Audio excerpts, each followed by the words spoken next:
Tapos pipigain ko guys. Pansinin ninyo yung sisirit siya. Kailangan nasa taas ito. Yan, para hindi umagos pababa yung cleaning solution natin. Kapit ko lang yung camera.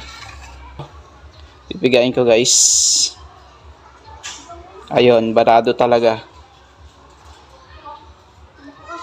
Sobrang barado yung color blue niya.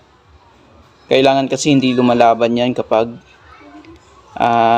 pipigain natin. So, ayun. Wala, hindi pwede siyang pwersahin kasi madadama yung iba. Baka sumabog sa loob. So, ayun, sige. Ang gagawin natin dito guys, may isang solusyon.